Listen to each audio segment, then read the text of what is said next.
Vale, pues gracias por esta entrevista, Alberto, para Iskra Radio y Red Bocha. Muchas gracias. La primera pregunta que te queremos hacer es ¿qué te ayudó a afiliarte a las Juventudes Comunistas? Bueno, fundamentalmente una cuestión yo creo que tan obvia, pero tan poco habitual como es estudiar economía. Estudiar el sistema económico capitalista me llevó a hacer determinadas reflexiones que, cruzadas con mis principios y mis valores, pues llevaron a la conclusión de que el capitalismo es un sistema irracional, pero también es un sistema criminal y que por lo tanto había que superarlo, y que la alternativa estaba pues en el socialismo y en una determinada construcción de un sistema económico alternativo que, bueno, políticamente se adscribía a las tesis del Partido Comunista. Bueno, y con esas reflexiones, ¿podrías decirnos qué está ocurriendo actualmente en España con la corrupción? O sea, ¿por qué hay tanta impunidad con los corruptos mientras se castiga tanto al pueblo con recortes y precariedad? Bueno, podríamos decir que estamos en una etapa del capitalismo en la que el propio capitalismo, para su supervivencia en el estadio actual, necesita liquidar lo que son los derechos sociales consagrados, el estado social, tal y como lo conocemos, sanidad pública, educación pública, y que eso es la única forma que tiene el capitalismo de volver a poder ponerse en pie, o intentarlo al menos, lo cual manifiesta la incompatibilidad entre democracia y capitalismo y Estado social y capitalismo. Ahora bien, todo esto es independiente, pero paralelo a la corrupción, porque aunque no hubiera corrupción, hubiera pasado. Lo que ocurre es que el agravante, en este caso, en el Estado español, es la corrupción, que es sencillamente pues la manifestación del funcionamiento de la oligarquía entendida como matrimonio feliz entre una élite política y una élite económica, que han estado saqueando las finanzas públicas y saqueando y expoliando pues los derechos sociales y los derechos económicos de la mayoría social. Y hay impunidad porque fundamentalmente las leyes han permitido e incluso promovido este tipo de corrupción. Hablamos de una corrupción ilegal, que es la corrupción que tiene que ver pues con el 3%, las comisiones o la mordida, la conocida como mordida.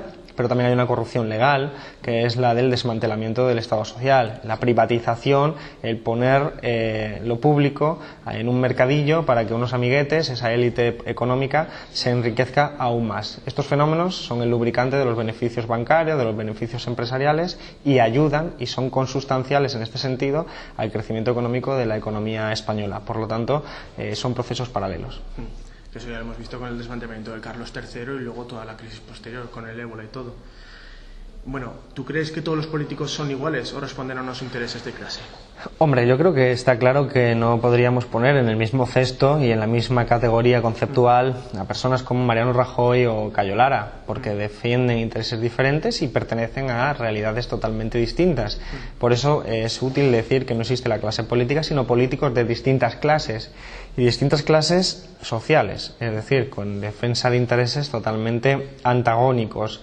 Ahora bien, es verdad que hay una generalización injusta, pero porque la corrupción, sin ser generalizada, sí ha sido estructural, y eso nos lleva a un crecimiento de la apatía, de la frustración y de un sentimiento de indignación que acaba por expandirse a todos los ámbitos de la política, produciendo una paradoja, y es que el poder económico que se beneficia de la apatía política, que es el responsable de la corrupción, sin embargo, acaba siendo beneficiado también por esa sensación de la gente de marcharse a su casa.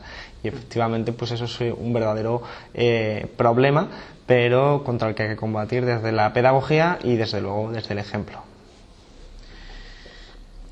Nosotros como jóvenes estamos viendo que hay un exilio, o sea, que nos están echando. O sea, para tener opciones de futuro nos tenemos que ir. ¿Estamos perdiendo a la generación más preparada o solo es movilidad exterior? Bueno, la movilidad exterior es un eufemismo para ocultar lo que es una necesidad de la gente de marcharse, obligada por las circunstancias, en este caso fundamentalmente económicas.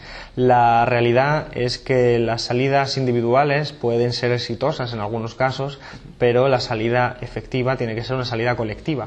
Esto es muy importante reseñarlo porque si no se resuelven las causas que llevan a la gente a la inmigración, en este caso por razones económicas, evidentemente el hecho de que alguien se salve y que encuentre un futuro laboral en otro país le puede ayudar a él en términos individuales, pero no ayuda a la sociedad en su conjunto.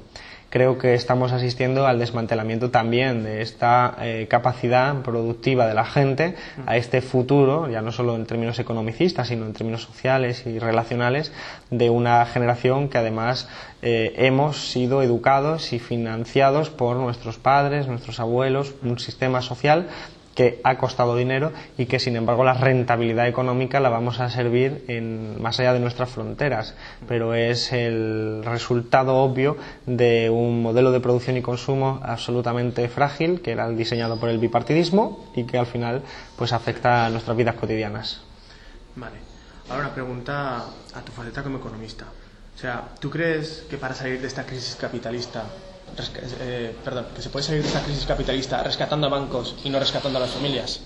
Bueno, de la crisis capitalista sí que hablamos en términos de salir del capitalismo, de seguir en el capitalismo, salir de la crisis dentro del propio sistema en el que seguimos. Estaríamos hablando simplemente de una cuestión como es recuperar la tasa de ganancia para que vuelva a haber actividad económica, para que vuelva todo a circular tal y como circulaba antes, aunque fuera con otra regulación.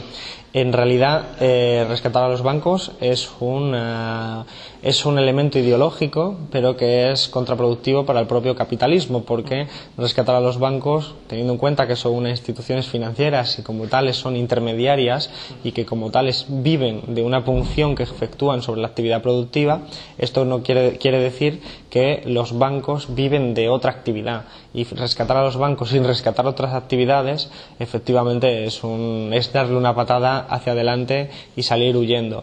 Realmente lo más sensato, incluso si uno fuera un capitalista sensato, es rescatar a las familias en términos de proporcionar a las familias los ingresos suficientes para que pudieran comprar y de esa forma generar una actividad económica desde abajo, desde los barrios, y eso probablemente llevaría al saneamiento del sector financiero, porque se podrían devolver las deudas que están acumuladas de una forma ingente en los últimos años. En todos los casos, eso seguiría sin resolver el problema fundamental, que es que la propia dinámica del capitalismo conlleva crisis económicas.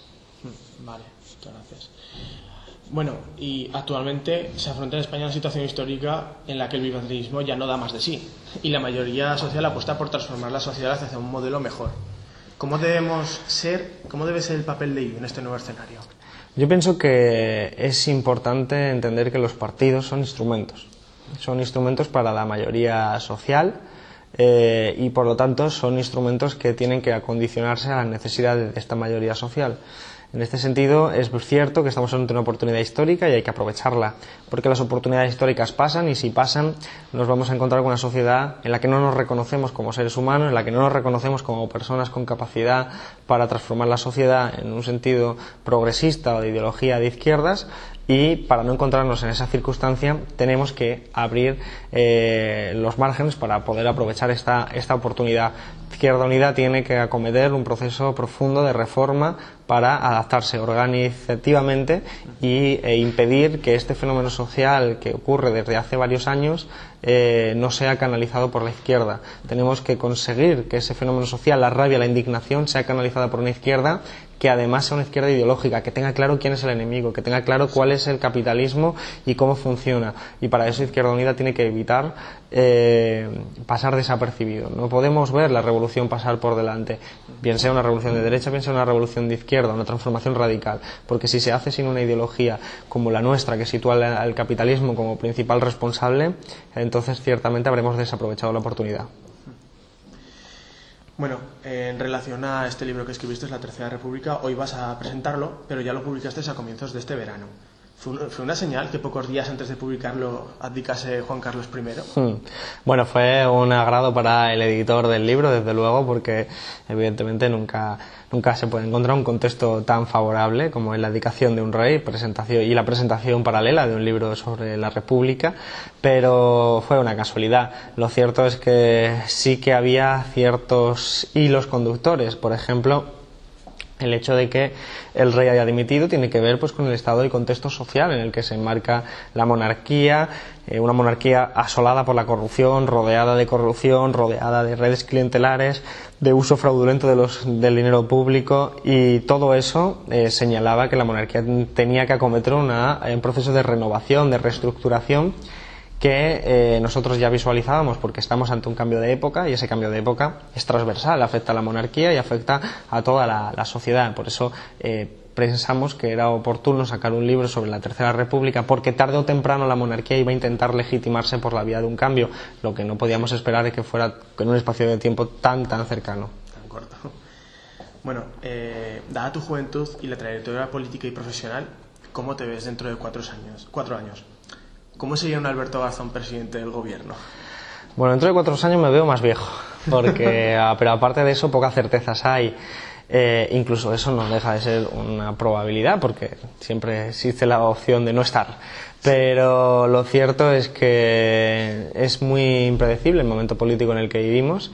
Estamos ante un fenómeno social que manifiesta una sociedad que está muriendo, otra que está naciendo, y eso, como decía Gramsci, en el interregno sucede todo tipo de cosas, y todo tipo de cosas no necesariamente buenas. Por lo tanto, en ese escenario tan volátil es imposible saber dónde va a estar uno mismo, pero sin duda, si la hipótesis fuera la de ser presidente de gobierno, ciertamente tendría que ser un equipo de gobierno claramente de mucha gente con los mismos intereses ideológicos al respecto de la mayoría social, y con una clara decisión e intención de enfrentarse a los poderes económicos, porque el gobierno es una cosa y el poder es otra. Entonces, si tú estás en el gobierno con instrumentos limitados para hacer frente a la situación política y económica, es obvio que necesitas recuperar esos instrumentos enfrentándote al poder económico, y para eso no solo hace falta un presidente, ni siquiera un buen equipo de gobierno, necesitas a la gente en la calle apoyando todas tus propuestas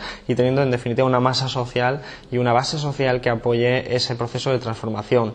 Dicho de otra forma, si no hay una base social, no hay movimiento revolucionario y no hay movimiento de transformación social. Y si no hay una base social, cualquier presidente puede convertirse en última instancia, aunque tenga las mejores de las intenciones, en un títere. Bueno, pues muchas gracias por esta entrevista, Alberto, y desearte lo mejor. Muchas gracias a vosotros, igualmente. Gracias.